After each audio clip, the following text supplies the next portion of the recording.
I don't like talking to y'all because y'all always trying to find something. Y'all always trying to find something, very much something. It's 9:05 a.m. in Chicago. Parents are heading back home after dropping their kids off at school. The morning is calm, ordinary, until it isn't. A woman lies on the pavement, motionless. Her car door still open, a school lunch bag inside. The sounds of the city fade into sirens. Witnesses gather, confused and terrified. Nobody can quite process what just happened. One moment she was there, walking to her car after seeing her son off. The next, she was gone.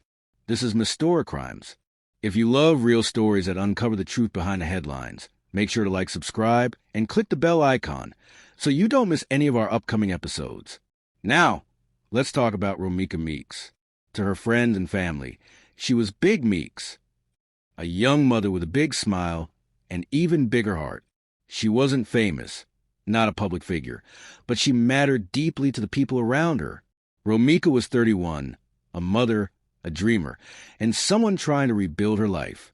Her loved ones describe her as warm, encouraging, and the kind of person who would check in on you even when she was the one struggling. She was raising her son in Chicago and wanted him to grow up confident, kind, and strong. That morning, before everything unfolded, she had done what so many mothers do. She slipped a handwritten note into her son's lunchbox. It said, "You're the coolest, smartest, funniest kid I know. I love you so much. Have a great day. Mommy loves you." Think about that for a second. That note was meant to brighten her little boy's day, but it became one of the last things she ever wrote. Romeca was known for her faith and her energy. She worked hard, balancing motherhood and her career goals. She dreamed of becoming a nurse one day and was taking steps to make that happen. Her world was her son. Every move she made revolved around him. Friends say she talked about wanting to give him a life better than hers. But lately, things weren't perfect. There were quiet tensions, unspoken worries, especially involving her ex-boyfriend, the father of her child. People close to her mentioned she'd been uneasy about some things in her personal life. Still, nobody could have imagined how it would all end. On that Monday morning, after the drop-off, Romeca headed toward her car. Somewhere between the school and the parking lot, she ran into a woman she knew, someone who had been around before. Witnesses later described what happened next as a heated argument. Voices were raised, gestures became aggressive, and then a physical struggle broke out. Some reports claim her ex-boyfriend was there too, that he may have grabbed her in the chaos. It's still hard to piece together exactly how it escalated so quickly, but in those few seconds, everything spiraled. A gun was drawn, one shot fired. The bullet hit Romeca in the face. She fell. Silence. Then panic. Someone screamed for help. The shooter fled. Romeca was rushed to Stroger Hospital, but despite the doctor's efforts, she didn't make it. Right here along Cermak near State after loved ones of the victim say she had just dropped her son at school. Sources close to the investigation say a woman is in custody after allegedly pulling the trigger. A close friend of the 31-year-old woman killed says she was an outstanding mom who always showed up for her son. She says the victim, who authorities have not yet identified by name, was one of the purest souls in the life of their friend group. She was in school working to become a nurse. It was just after 9 this morning near the National Teachers Elementary Academy when police say some sort of a fight unfolded, the suspect pulling out a gun and shooting the victim in the face. She was rushed to Stroger Hospital but did not make it. Hours later, medical supplies and crime scene tape litter the ground where this happened. That's where the mystery begins. How did something so ordinary, a school drop-off, turn into something so horrific? What was boiling beneath the surface of this seemingly normal morning? That's what investigators, family, and the entire Chicago community are still trying to understand. Let's dive deeper into Romeca's world. Imagine her life for a moment.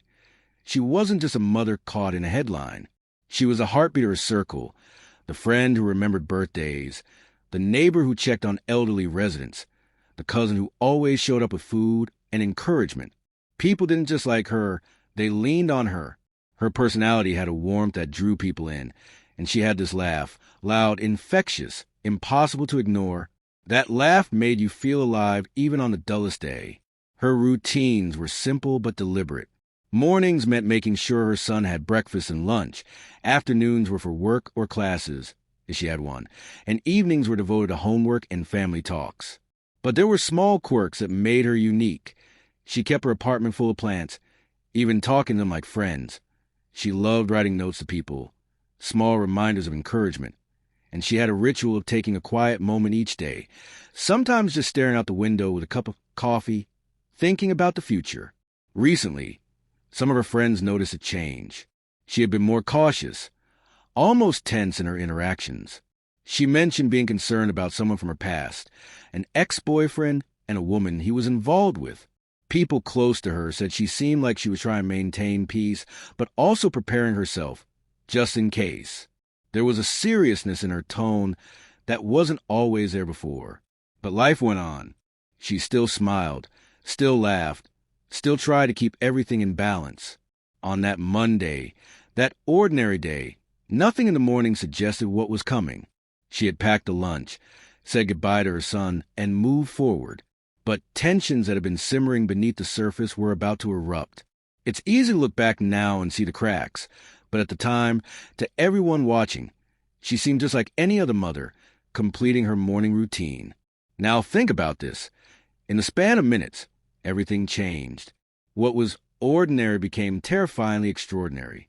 That's part why this story grips people. It's not a story that happened far away or in some strange, unknown circumstance. It happened in plain sight during a normal part of the day, and yet it ended in tragedy. Her community felt it immediately. Neighbors, friends, school staff, they all sensed that something had gone terribly wrong. Rumors and fears spread before facts could even be confirmed.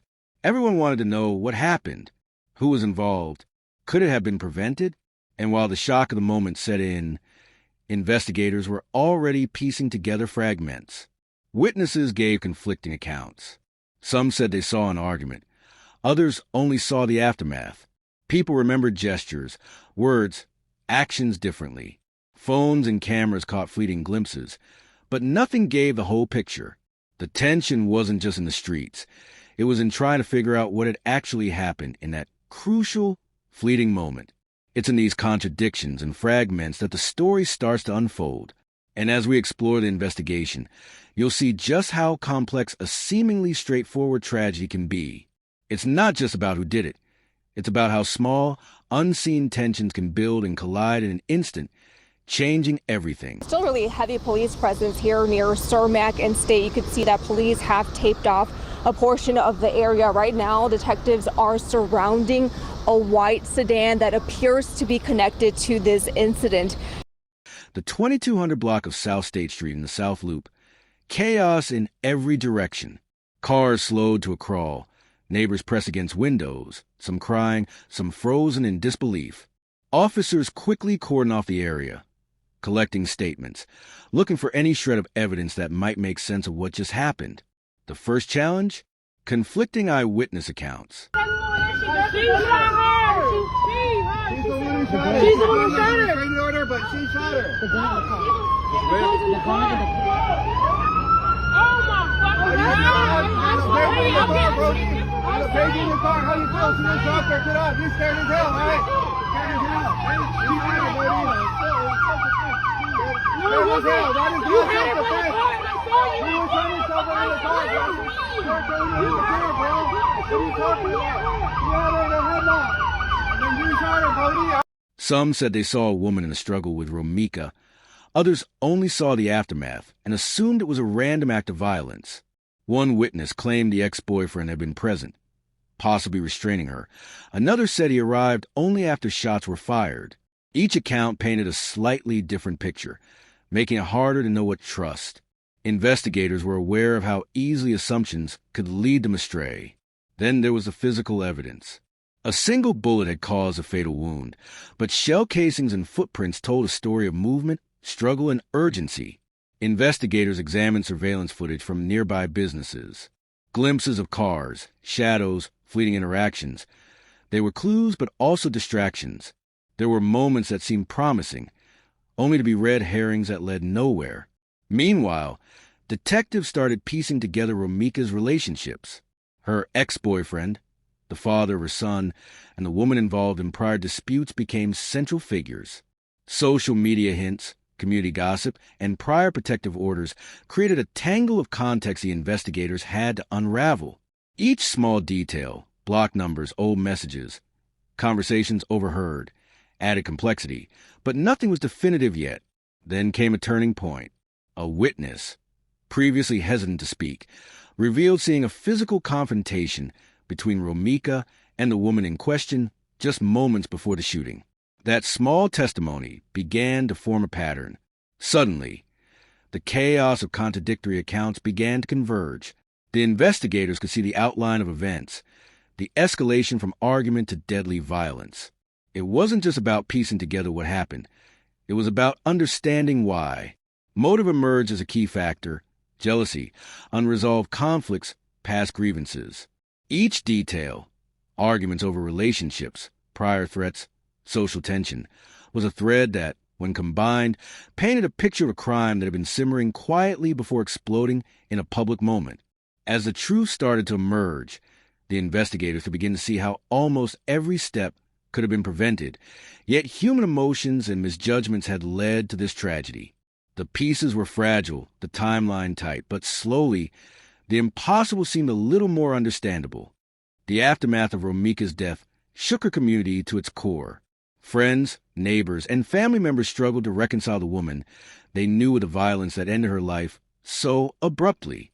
Vigils filled the streets, balloons and candles lighting the evening, as people shared memories of her laugh, her kindness, and the love she poured into her son and those around her. Her death sparked conversations about conflict, accountability, and the devastating consequences of unresolved tension. Her son, still too young to fully understand. CJ plays video games to block out a painful reality. His mom will never walk through the door again. Look down at your heart, and your mama will always be right there for you. You want to say something to her, look down at your heart, and whatever you say to her, say it to her right there. The same way I have to do. I have to look right there. Was left to navigate life without his mother's guidance. Friends and family rallied around him, trying to fill gaps no one could replace. Community members who had once counted on Romeca for support now grapple with their own grief, realizing how fragile life can be, how quickly it can shift from ordinary routines to unspeakable tragedy. Lessons emerge from this case, both painful and important. Romeca's story reminds us that human emotions, jealousy, resentment, fear, anger, can escalate when left unchecked. Small tensions, if ignored, can collide violently in ways that seem impossible until they happen. Social connections, relationships, and community interactions are vital, but so is recognizing the warning signs of conflict.